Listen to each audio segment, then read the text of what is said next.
50 वर्षापूर्वी राजे हो, जीनच्या पॅन्टीवाल्यांना जरासा विचार करा. 30-35 वर्षापूर्वी 30-35 वर्षापूर्वी 50 गावात एक गाव पण सापडत नव्हतं की लग्नात नुकती केली. तुमच्या लहानपणी हीच परिस्थिती होती ना. 50-30-40 गावात कुठंतरी एखादा गडगंज श्रीमंत असायचा आणि त्या श्रीमंताच्या मुलीच्या लग्नात नुकती केल्या जायची. नुकती, त्याच्यात पण आमंत्रण मोजक्यांना असायचे. तोंड पाहून मधल्यांना आमंत्रण नसायचे. हा काळ तसा होता, नव्हती परिस्थिती इतकी मोठी. पण 50 वर्षापासून कन्या असतील, घुगऱ्या असतील, आंबील असेल, भाकरी असेल, वरण असेल, कालवण असेल, या परिस्थितीवर 50 वर्षापूर्वी तुमच्या गावातल्या बुजुर्गांनी जो सप्ताह सुरू केला आणि तो कायमस्वरूपी त्या परिस्थितीत टिकला. आता तुम्ही मोठा करतात याबद्दल तुमचं वर्णन करील, पण त्यांच्या इतकं करणार नाही. तुम्हाला राग आला तरी हरकत नाही, कारण तुम्ही आता मोठा करायले ना, त्याबद्दल दुमत नाही. आता हे सगळं मोठं झालंय ना, सगळ्याकडे चाळ झालाय. म्हणून आता सप्ते रमेश भाऊ मोठे करीत असतील, मला नाही काय कौतुक वाटत. एखादा म्हणील गिरगावकर लय शहाणपणा करायला, म्हणला तरी हरकत नाही. काय करील, आपलं कीर्तन घेणार नाही, दुसरं काय करणार आहे. तुला तुझं 30 गाव पठ्याल 36 गाव. पण 50 वर्षापूर्वी 4 भावाचं कुटुंब असल्यावर गावाला जायचं असेल तरच चांगले कपडे घालायचे. 4-5 जावा एकत्रित राहत असतील तर चांगल्या नाट्या गावाला जात असतानाच लुगडं चांगलं नेसायचं. इतक्या परिस्थितीत जीवन काढलं. आणि त्या परिस्थितीत माझ्या ज्ञानोबाराय तुकोबारायच्या नामाची पताका, माझ्या शांतीब्रह्म एकनाथ महाराजांच्या नामाची पताका या पांढरी ग्रामस्थांच्या वतीनं त्या काळातली बुजुर्ग माणसं ती सप्ताह सुरू करणारी एखाद्या वेळेस नसतील, ते स्वर्गात जरी असतील तर त्यांच्या चरणी गिरगावकराचा साष्टांग प्रणिपात. तुम्ही म्हणताल आमच्या पितरांच्या पाया पडायची तुला काय गरज आहे, त्याचं कारण सांगतो, माझा स्वार्थ आहे. या जुन्या लोकांनी सप्ते टिकवले म्हणून माझ्यासारख्या कालच्या आज्ञानी कमी वयाच्या गिरगावच्या बाळ्याला कीर्तन करायचा योग येतोय. ही जुन्या माणसांची कृपा आहे, म्हणून मी त्यांच्या पाया पडतोय. विठाला विठाला.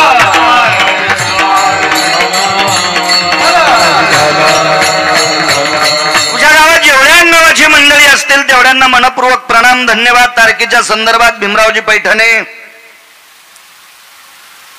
चिंचखेडचे तुमच्या सप्ताह कमिटीच्या वतीनं गावकऱ्यांच्या वतीनं संपर्क करत होते. मलाही येण्याचा योग आला, ते आहेत सुद्धा. आज मृदंगाचार्य हरिभक्तीपरायण आमचे गणेश महाराज या परिसराला लाभलेलं अत्यंत तात्विक सात्विक मृदंग क्षेत्रातलं वैभव, महाराजांना सुद्धा प्रणाम. आदरणीय हरिभक्तीपरायण याच गावाला लाभलेलं गायन क्षेत्रातलं रत्न चे खुशाल महाराज. आंध्र प्रदेशाच्या कॉर्नरला आपण एकदा जायचो. आंध्र प्रदेश, आता त्याला तेलंगणा म्हणते. हो, तिथपर्यंत खुशाल महाराज. त्यांना मला आज कळालं यांचं हेच गाव आहे बैठकीत भेटल्यावर.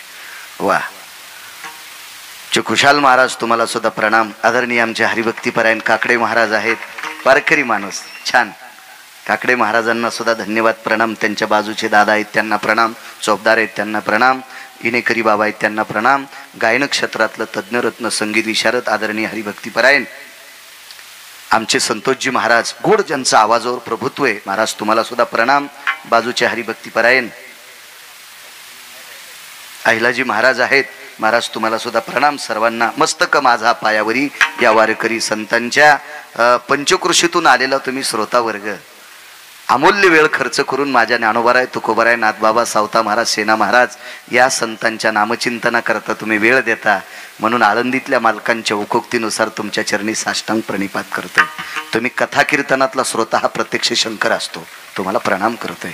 साऊंड सिस्टीमवाले आमचे सोमनाथ राजे त्यांना सुद्धा धन्यवाद प्रणाम. आदरणीय दादा आहेत सूर्यवंशी काका आहेत, त्यांना काकांना सुद्धा प्रणाम.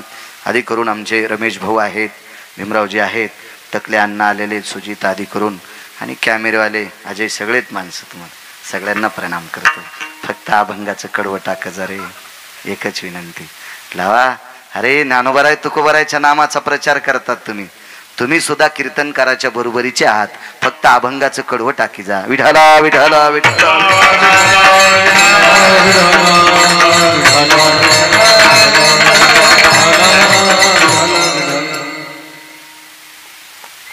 विधेची दान देगा देवा, तुझा विसर न व्हावा.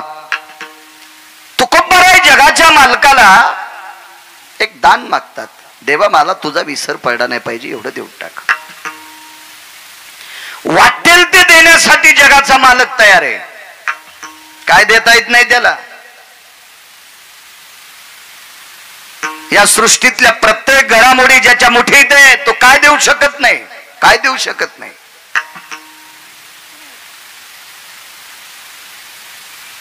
एखाद्या माणसाकडे जरा वैभव आलं तर तो सुद्धा देण्याच्या गप्पा करतो.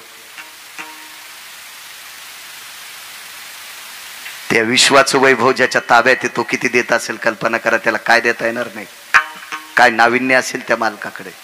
पण तुकोबारायांनी तडा दिला, नकोय म्हणले, मला काही नकोय, फक्त एकच देऊन टाक, तुझा विसर झाला नाही पाहिजे. तर ब्रह्मांडाच्या मालकाने तुकोबारायला सांगितलं, तुकोबाराय तुमची परिस्थिती प्रापंचिक फार मोठी होती, पण कालांतरानं तुमची प्रापंचिक परिस्थिती म्हणजे आर्थिक परिस्थिती इतकी ढासळली, एवढी ढासळली, एवढी ढासळली, ती पाहून मला सुद्धा करमत नाही. कोण म्हणते माहितीये? पंढरपुरातले मालक.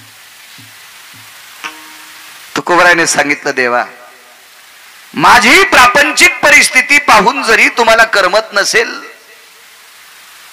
पण मी काही माझ्या प्रापंचिक परिस्थितीची व्यथा तुमच्या पुढे बांधलेली नाही. मी सतसत विवेक बुद्धीने विचार करून तुमच्या पुढे एक मागणी मागतोय, मला फक्त तेवढी देऊन टाका, तुझा विसर न व्हावा. माझ्या प्रापंचिक परिस्थिती जी माझ्या प्रारब्धाची गती आहे, अन्नमान धन हे तो प्रारब्धाधीन, याच्या बाबतीत काही तुम्ही करू नका देवा. जे असेल ते माझं प्रारब्ध मी भोगण्यासाठी तयार आहे. आणि त्रेतायुगात तुम्ही तुमचं प्रारब्ध तुम्हाला चुकवता येत नाही, तुम्ही आमच्यात कशाला बोट घालता? कर्मे श्रीराम वनवासा गेला, कशाला हिचकवता बोट घालून? मला इतकंच देऊन टाका. महाराज काय प्रखर भाषा असले लोकांची. ग्रामपंचायतच्या सदस्य पुढे बोलताना भिवून बोलावं लागते. एखाद्या वेळेस आपण याच्या विरोधात गेलं तर याच्या रानातून रस्ता असल्यावर जाऊ देतं का नाही? माझ्या विरोधात गेलतास, तुला माया रस्ते शेतातून रस्ता बंद. विश्व ज्याच्या ताब्यात आहे रमेशराव, सरळ तुकोबाराय म्हणले, देवा आमच्या बाकीच्या गोष्टीत काही तू बोट घालू नकोस, हा त्याच्यात टांग मारू नकोस, फक्त तेवढंच देऊन टाक, मला तुझा विसर नाही झाला पाहिजे. महाराज हे ऐकत असताना सुद्धा देव शांत आहे. त्या अर्थी या लोकांचा अधिकार किती मोठा असेल कल्पना करा. या बोलणाऱ्या लोकांचा अधिकार किती मोठा असेल. याचं कारण सांगू का? विश्वाचा मालक किती मोठा आहे हा तुम्हा मला जर ठावा केला असेल तो संतांनी केलाय. महाराज एका ठिकाणी म्हणतात, तू विसरून गेलास का? अरे आम्ही तुला ठाव केलं देवा, जगांना तू माहित केलास ना, आम्ही केलंय, आम्ही केलंय, आम्ही केलंय. पुरावा आहे फार सुंदरसा. वा, ही त्या अधिकारावर असलेली कडक तात्विक सात्विक भाषा. याच्या पलीकडचं सांगू का? संत इतक्या प्रबळ स्थितीनं का बोलतात माहितीये का? विश्व ज्याच्या ताब्यात आहे त्याला जगाचा बाप म्हणतात. तुम्हाला आणि मला इथं किती दिवस ठेवायचंय आणि कोण्या दिवशी मळ्यात नेऊन फुकायचं, ही ज्याच्यात ताकद आहे त्याला देव म्हणतात. पण त्याला सुख द्यायची ताकद संताची. संताचे सुख झाले या देवा, मनवून सेवा करी त्यांची. देवाला सुख देण्याची ताकद संतात आहे. भगवान मला माझ्या परिस्थितीचा कशाला विचार करता, एकच देऊन टाका, फक्त तुझा विसर झाला नाही पाहिजे, याच्या वेळीकडे काही नकोय. मालक म्हणले, तुकोबाराय माझा विसर तुम्हाला पडला नाही पाहिजे असं देऊन टाकतो, पण फायदा काय? मला माहिती ना काय फायदा आहे. मी विवेक बुद्धीने मागतोय, गाफीलपणाने मागत नाही, अतिताईपणाने मागत नाही, चंचलपणाने मागत नाही, विवेकाला स्थिर करून मागतोय. देवा की तुझा विसर न पडण्यात जी ताकद आहे का ती कशातच नाही, तेवढंच देऊन टाक. बऱ्याच मागण्या केल्या. कधी कधी देवाच्या पायाची सेवा मागितली, कधी कधी त्याच्या नामाचा उच्चार मागितला. वाटेल असं काही काही. कधी कधी देवा मला वारकरीच कर, होईन भिकारी पंढरीचा वारकरी. अशा बऱ्याच गोष्टी मागत केल्या. आज मात्र तुझा विसर न व्हावा हे मागितलं. देवानं बऱ्याचपैकी काही सांगितलं होतं. तुम्हाला घर देतो, नकोय. पद देतोय, नकोय. संपत्ती देतोय, नकोय नकोय नकोय नकोय नकोय. का नको म्हटले असतील? वडिलाची रीत जाणत सो काही मागणे हे आम्हानुचित, वडिलाची रीत जाणत सो. आमच्या बुजुर्गांनी आतापर्यंत विश्व निर्माण झालं त्यावेळेस पासून या संप्रदायातल्या लोकांनी, माझ्या बुजुर्गांनी काहीच मागितलं नाही देवा, मग मी कशाला मागून वर्षांचं नाव खराब करू. नकोय देवा, काही नकोय, काही नको, काही नकोय. तुकोबरा एका वारकऱ्याचं चरित्र देवाला सांगतात. का मागितलं नाही तुकोबरायने? वडिलाची रीत जाणत असो. अंगद नावाची व्यक्ती त्रेतायुगात होऊन गेली. फार चतुर, सात्विक, सदाचारी, पुण्यशील, कर्तव्य दक्ष नावाची एक व्यक्ती होती अंगद. अंगद तसा योनीनं पशु योनीत होता, वानरांच्या योनीत होता. पण एवढा कर्तव्य दक्ष अंगद, एवढा कर्तव्य दक्ष अंगद, पंढरपुरातल्या मालकांनी 7व्या अवतारात त्रेतायुगात आपल्या पक्षाचा सेनापती पद अंगदाला देऊन टाकलं. एवढ्या अधिकाराचे अंगद होते. आणि ती पूर्वजाचा इतिहास तुकोबाराय देवा पुढे मांडतात. मला बाकीच्या कारणात गुंतू नको, मी मागतोय तितकं देऊन टाक. या अंगदाला पंढरपुरातल्या मालकांनी लंका देऊ केली. लंका, त्या लंकेमध्ये 7 कोटी घरं सोन्याची होते. 7 कोटी. एका घराची चौकट टिकल्यावर 15-12 आमदार होता येते. रावणाच्या एका घराची चौकट टिकल्यावर 15-12 आमदार होता येते. काय मायवेली कोणाची, त्याच्या विरोधात फॉर्म भरायची. नुसत्या भावट्याचं वजन होतं 22.5 क्विंटल. रमेशराव, 22.5 क्विंटल. उभ्या आणि आडव्या भावट्याचं वजन 22.5 क्विंटल होतं. 22.5 क्विंटल. कुलाफेन, फाळ्यान, तडशेन, फडशेन हे तर सोडून द्या. 15-12 आमदार होता येते. 15-12 एका चौकटीत, एका चौकटीत गुणिले 7 कोटी चौकटी. छत वेगळे, भिताड वेगळे, पायऱ्या वेगळ्या, फरच्या वेगळ्या. 269 किलोमीटरचं एकीकडचं भिताड होतं. गोळ्या नाही संपल्या माया, वाचून सांगतोय, ऐकून बी सांगत नाही कोणाचं. 269 किलोमीटरची भिंत पूर्वेकडची होती. पूर्वेकडची पूर्ण सोन्याची. 3 भिताड घरी गेल्यावर बघा किती लांबीचे होते आणि किती उंचीचे होते. ते अंगदाला देऊ केलं. फॉर्म टाकला मारुतीराय पुढं. राजे हो, मागायसाठी फॉर्म टाकला असता तर फाडून टाकला असता.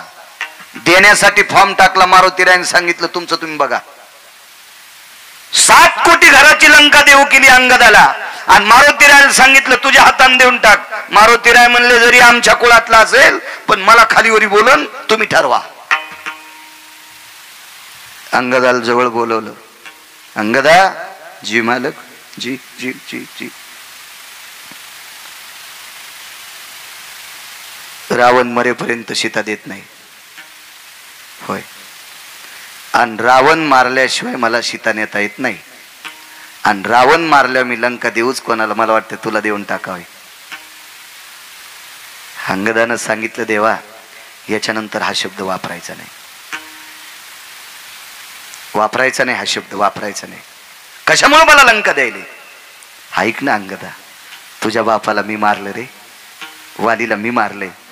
तुझ्या बाबाला जरी मी मारला असेल तरी पण तू माझ्या पक्षाचा झेंडा धरला, याच्याकरता मी तुझ्यावर प्रसन्न आहे, म्हणून तुला 7 कोटी घराची लंका देऊन टाकतो. नका देवा, कशाला कशाला देताय? लक्ष्मणजीला राग आला.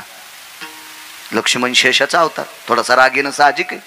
आणि लक्ष्मणजीनं सांगितलं अंगदा कोणापुढे नकार देता? शांत बसाला. आणि मालक म्हणे जास्त फुमफुम करू नका, शांत बसा. ते अधिकारी लोक होते, ते भेट नव्हते कोणाला. भेटाय कोण माहितीये का? कानकोंड. जे ताटाखालचं मांजर असतंय का ते कोणाच्याही दारात शेपूट आली ते कोणा, हे कानकोंडेच नव्हते लोक. याच्याकरता भ्यायची काही गरजच नव्हती ना. लक्ष्मणजीला म्हणलेलं आणि मालक शांत बसा. लक्ष्मणानं सांगितलं अंगदा तुला कळतंय का कोण आहे? जगाचा बाप आहे.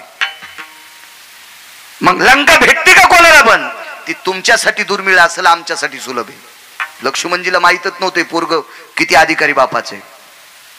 तर अंगदानं सांगितलं लहाने मालक मोठे मालक ऐका, लंका ज्याची आहे त्याला रावण म्हणतात. आणि त्या रावणाला बगलात घेऊन माझ्या बाबानं 4 समुद्राच्या आंघोळी केल्या. माझे बाबा किती ताकदवान असतील याचा विचार करा. रावणापेक्षा 28 पटीने शक्तिशाली वाली होता. जर माझ्या बाबाच्या मनात रावणाच्या संपत्तीविषयी पाप असतं तर बगलात रावण दाबला असता, टमाटर फुटल्या लंकेच्यासारखा रावण फुटला असता, लंका कोणाला राहिली असती? लक्ष्मणजी म्हणले वालीला. मग वाली गेल्यावर लंका कोणाला? अंगदाला. मग ज्या बापाने दुसऱ्याच्या संपत्तीवर डोळा ठेवला नाही, ज्या वालीने दुसऱ्याच्या संपत्तीवर डोळा ठेवला नाही, त्या निष्ठावंत वालीचा पुत्र मी अंगदे.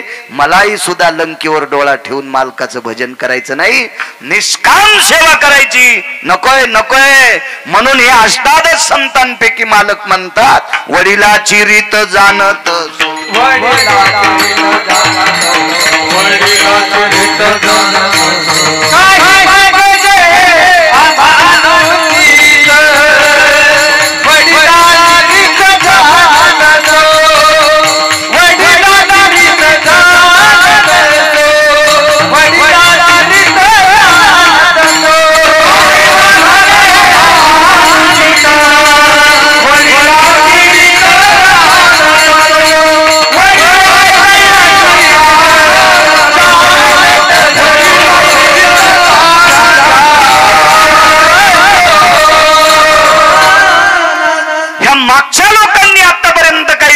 नाही भगवान या आर्थिक व्यवस्थेबाबतीत. मग मला कशाला बोलवता? मला फक्त एक देऊन टाका, तुझा विसर न व्हावा. मग काय माझा विसर न पडण्यात तुकोबा आहे? तुम्हाला काय साध्य होणार आहे? ऐका देवा.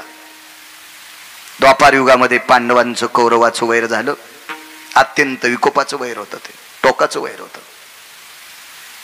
आणि या वैराकार दुर्बुद्धीला खतपाणी घालणारा एक त्या काळातला विवेक भ्रष्ट, मतिभ्रष्ट, नीतिभ्रष्ट, आचरण भ्रष्ट, शील भ्रष्ट, 23 प्रकारे त्याच्यातली बस झाली एवढेच, असा एक व्यक्ती होता.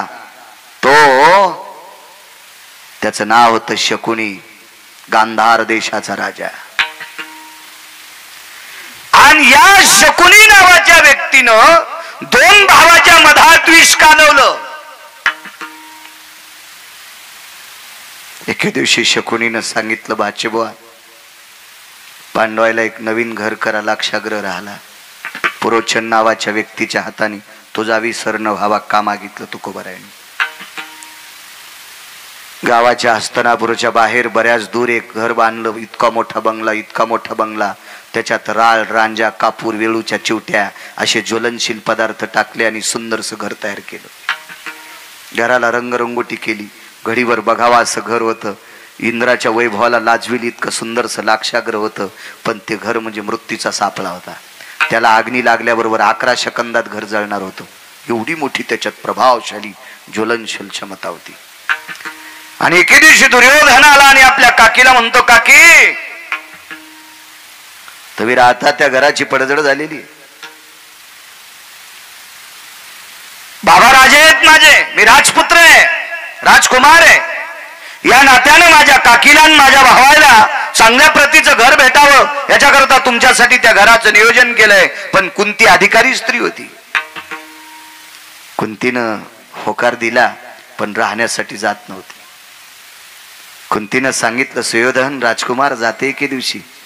मुहूर्ताचा दिवस निश्चित केला आणि त्याच्या आधी 4 दिवसानं विदुर काकाच्या घरी प्रवेश केला. आपल्या भाऊजई आल्याबरोबर विदुर काकांनी आवाज दिला, वहिनी साहेब आपण या, या वहिनी साहेब या. बसायला बोऱ्या टाकला. विदुराच्या धर्मपत्नीनं पाणी दिलं आपल्या जावेला. विदुरानं विचारलं, वहिनी साहेब, हळशाच्या घरी गंगा यावी असं आमच्याकडे तुम्ही आलात, काय काम आहे? काका, राजकुमारांनी आम्हाला गावाच्या बाहेरचा वाडा राहण्यासाठी दिलाय. त्या घरात परवाला मुहूर्त काढला आणि त्या घरात राहण्यासाठी जायचंय. काकांनी सांगितलं, होकार दिला वहिनी साहेब? जी.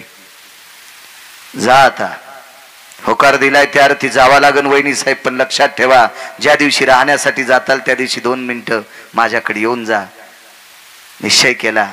राहण्याचा दिवस ठरला आणि त्या दिवशी आपली 5 वासरं घेऊन एक आई आपली लेकरं घेऊन त्या घरात राहण्यासाठी जात असताना चौकात उभे केली लेकरं. धर्माला सांगितलं, बाळा सांभाळा आपल्या 4 भावांना, मी 2 मिनिटात काकाकडे जाऊन येतोय. काका झोपड्यात राहत होते पर्णकुटीत. हो, धृतराष्ट्र मृत्यू पावल्याच्या नंतर 1250 वाड्याचा मालक, 1250 वाड्याचा मालक, हो 1250 वाड्याचा मालक.